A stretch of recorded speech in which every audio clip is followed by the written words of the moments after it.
आज की online class में आप सबका स्वागत है। आज हम लोग पढ़ेंगे सातत्य मतलब कंटिन्यूटी। अब कंटिन्यूटी क्या है इसको समझने से पहले हम क्या लेते हैं, दो उदाहरण लेते हैं। इनके द्वारा आपको समझ में आ जाएगा कि सातत्य है क्या चीज, कंटिन्यूटी क्या चीज है। सपोज करिए एक फलन इस प्रकार है। फलन क्या है, देखिए जब x की वैल्यू 0 से छोटी है तो फलन का मान 1 है, और जब x की वैल्यू 0 से बड़ी तो फलन का मान क्या है 2 है। अब आप लोग इसका क्या करेंगे, एक कर्व ड्रॉ करेंगे। देखिए ये x एक्सिस है और ये y एक्सिस है। अब जब x की वैल्यू 0 से छोटी है, ये है हमारा 0,0।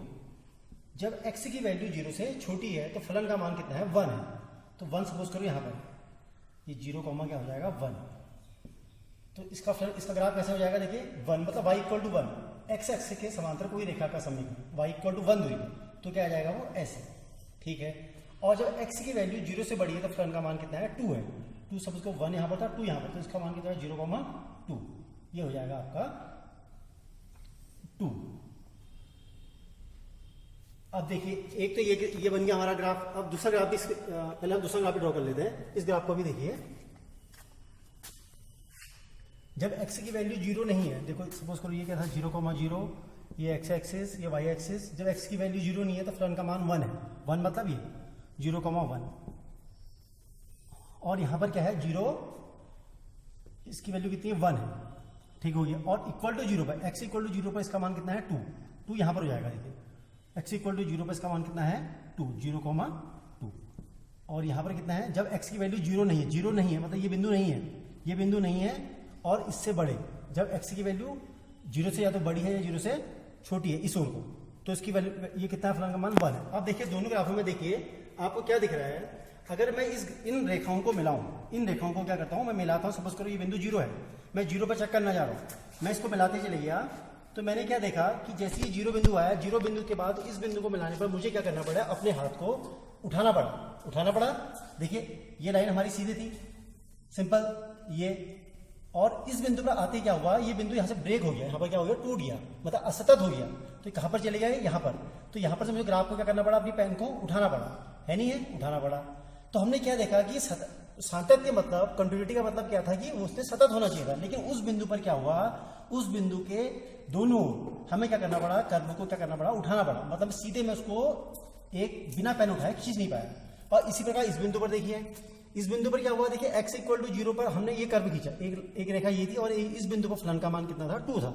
अब देखिए यहां पर मैंने कर्व खींचा, ये कर्व तो मैं खींचते चला गया, यहां पर ये बिंदु नहीं था, फिर यहां को कर्व खींच। अब इस बिंदु को मैंने यहां मिलाना है, तो मुझे यहां पर क्या करना पड़ेगा, देखिए अपनी पेन को उठाना पड़ेगा। तो ग्राफ फिर क्या हो गया, इस बिंदु पर क्या हो गया, ब्रेक हो गया, मतलब टूट गया।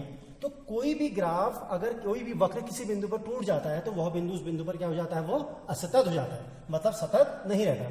तो सतत कहने का मतलब क्या है, कोई भी बिंदु सतत तब होगा जब उस बिंदु पर, जब देखिए उस बिंदु पर limit x tends to c, उस बिंदु पर फलन का मान fc, मतलब उस बिंदु पर फलन का मान उस बिंदु पर दी गई फलन की सीमा के क्या होता है, बराबर होगा। तो फलन क्या होगा वहां पर, सतत। मतलब मैथमेटिकल टर्म में आप उसको कैसे लिखेंगे कि limit x tends to c fx equal to fc, मतलब इस पॉइंट पर हमने क्या निकाली, लिमिट निकाली। लिमिट मतलब राइट हैंड और लेफ्ट हैंड, इस बिंदु पर भी, इस बिंदु पर भी और इस बिंदु पर भी, अगर तीनों मान क्या हो जाएंगे, संपाती, मतलब एक ही हो जाएंगे, तो फलन क्या होगा वहां पर, सतत होगा। तो और तीसरी चीज, एक चीज और ध्यान देने की बात है, उस बिंदु पर फलन ने क्या होना है, परिभाषित भी होना है। और x इक्वल टू c पर फलन परिभाषित भी होना चाहिए, पर फलन परिभाषित होना चाहिए। अब परिभाषित होना चाहिए मतलब देखिए ये टर्म तो हमारे समझ में आ गया कि फलन ने क्या होना है, उसकी लिमिट जो है उस पॉइंट पर फलन के मान के बराबर है। परिभाषित का मतलब क्या है, जैसे मैंने कहा लिमिट, मैंने कहा x इक्वल टू 0 पर चेक करो, फंक्शन दिया था मैंने 1/x।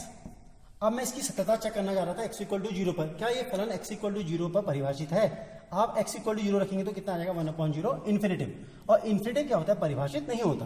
तो उन्हीं बिंदु पर आप चेक करेंगे जहां पर फलन सतत होगा, पहली कंडीशन। और दूसरा, उस बिंदु पर लिमिट का मान उस बिंदु पर उस फलन के मान के बराबर हो जाएगा। अब इसको हम क्या करते हैं, एक्सरसाइज के क्वेश्चन से समझते हैं। अब देखिए हमारे पास क्वेश्चन क्या है, जब फलन की वैल्यू क्या है, x smaller than equal to 2, ये क्या है 2x प्लस 3, और जब x greater than equal to 2, 2x minus 3। हमें x इक्वल टू 2 पर इसकी कंटिन्यूटी क्या करनी है, चेक करनी है। तो हमें मालूम है कि किसी भी बिंदु पर जब हम सततता चेक करते हैं तो हमारा फॉर्मूला क्या है, limit x tends to c f x. उस बिंदु पर लिमिट का मान फलन की उस बिंदु पर फलन के मान के क्या होना चाहिए, बराबर। अब limit x tends to c f x का मतलब क्या है, ये आप लोग पहले ही पढ़ चुके हैं 11th में। इसका मतलब है कि limit x tends to c plus f x और limit x tends to c negative f x और एफ सी, तीन की तीन वैल्यू क्या होनी चाहिए, बराबर। c plus right hand side, c negative left hand side, और उस बिंदु पर अगर तीन के तीन वैल्यू इक्वल होती है तो फलन क्या होगा उस बिंदु पर, सतत। अब हम चेक करते हैं, देखिए limit x tends to 2 plus, जब x की वैल्यू 2 से बड़ी है, जब x की वैल्यू 2 से बड़ी है ये, तो फलन का मान क्या है हमारा 2x माइनस 3, क्या है 2x माइनस 3। तो इसमें चेक करते हैं, देखिए इसकी वैल्यू कितनी आती है, limit x tends to 2 plus 2x minus 3, इसे लिख लीजिए लिमिट 2 प्लस मतलब कितना plus, limit s tends to 0, 2 से थोड़ा सा बड़ा 2 प्लस h, तो यहां हो जाएगा 2 x की जगह में 2 प्लस h माइनस 3। इसको सॉल्व करिए, लिमिट s टेंड्स टू 0, ये हो जाएगा 4 प्लस 2h माइनस 3। इसको सॉल्व करिए, कितना आ गया आपका 1 plus 2h, limit s tends to 0। अब s टेंड्स टू 0 रखिए तो कितना आ जाएगा, इसकी वैल्यू आ जाएगी 1। तो 2 प्लस पर इसकी वैल्यू कितनी आ गई 1। अब देखिए अब हम किस पर निकालते हैं, 2 negative, limit x tends to 2 negative, जब x 2 से छोटा है, 2 से छोटा है तो इसकी वैल्यू कितनी है 2x प्लस 3। तो यहाँ पर फलन का मान क्या हो जाएगा 2x प्लस 3। अब रखिए लिमिट h टेंड्स टू 0, 2, यहाँ पर हो जाएगा आपका 2 माइनस h प्लस 3, ये हो जाएगा 4 माइनस 2h प्लस 3, ये हो जाएगा लिमिट s टेंड्स टू 0, ये हो जाएगा 7 minus 2h, limit s tends to 0, तो इसकी वैल्यू कितनी आ गई 7, ठीक है। और इक्वल टू 2 पर f2, फलन 2 पर, f2 पर इसकी वैल्यू कितनी है, देखिए इक्वल टू का साइन कहाँ है, यहाँ पर, तो इस पर रखेंगे तो कितनी आ जाएगी, देखिए 2 इंटू 2 प्लस 3, ये कितनी आ गई 7। अब देखिए तीनों को मिलाइए, 2 प्लस पर इसकी वैल्यू 1 है, 2 माइनस पर इसकी वैल्यू 7 है, और इक्वल टू 2 पर क्या है 7। तो ये वैल्यू आपस में इक्वल है नहीं है, तीन की तीन वैल्यू जब इक्वल होती है तो फलन क्या होता है सतत। तो इस x इक्वल टू 2 पर फलन क्या हो जाएगा, असतत। क्यों, क्योंकि limit x tends to 2 plus f x does not equal to limit x tends to 2 negative f x और इक्वल टू f2।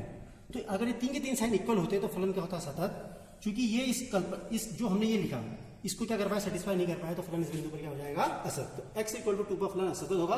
और बाकी अन्य बिंदु आप देखिए कौन सा कर रहे हैं, ये क्या लीनियर कर रहे हैं, ये क्या है रेखी, तो ये करने का होता है देखो सिंपल सी रहेगी, तो और बिंदु पर क्या होगा सतत होगा। सिर्फ किस बिंदु पर चेक करेंगे हम, 2 पर, तो 2 पर फलन क्या आ गया हमारा असतत। आप देखिए अगला क्वेश्चन देखिए, क्वेश्चन क्या है, x does not equal to 0 पर यह है और x इक्वल टू 0 पर 0 है। मतलब मुझे क्या मालूम है, मुझे क्या चेक करना पड़ेगा, अगर ये value limit x tends to 0 plus f x, इसे आप याद ही कर लीजिए इस कॉन्सेप्ट को, किस पॉइंट पर निकालना है, limit x tends to 0 plus f x equal to limit x tends to 0 negative f x और f0। अगर तीन की तीन वैल्यू इक्वल होती है तो फलन सतत है, अदरवाइज फलन क्या है, असतत। तो ठीक है, limit x tends to 0 plus, जब x की वैल्यू 0 से बड़ी है तो 0 से बड़ी पर देखिए इक्वल टू 0 पर 0, अब डज नॉट इक्वल टू 0 पर ये फलन दिया है, तो कहने का मतलब है 0 प्लस पर भी ये फलन है और 0 माइनस पर भी यही फलन है। तो 0 प्लस पर देखिए तो क्या लिख देंगे हम, मॉड x अपॉन x। और 0 प्लस मतलब 0 से कितना बड़ा, सपोज करो h बड़ा, h टेंड्स टू 0, 2 से कितना बड़ा 2 प्लस h, 3 से कितना बड़ा 3 प्लस h, 0 से कितना बड़ा 0 plus h, where h tends to 0। तो यहाँ पर रख दीजिए 0 plus h upon 0 plus h, तो ये कितना आ जाएगा, लिमिट h टेंड्स टू 0, ये हो गया हमारा देखो मॉड h का h अपॉन h, ये हो गया ना। तो अब इसको सॉल्व करेंगे तो कितना आ जाएगा, इसको कैंसिल करेंगे, limit h tends to 0 mod के लिए प्लस h अपॉन h, कितना आ जाएगी, इसकी वैल्यू आ जाएगी 1।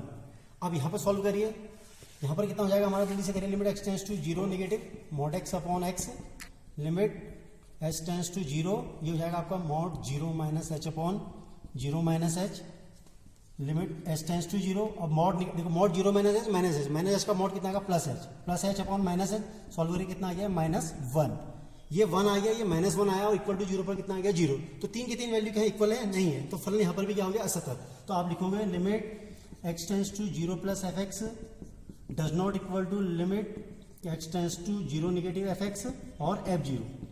ये तीन की तीन वैल्यू क्या है हमारी, इक्वल नहीं है, तो फलन क्या हो जाएगा हमारा असतत। तो इस प्रकार हम क्या करेंगे, यहाँ पर फलन की सततता को चेक करेंगे।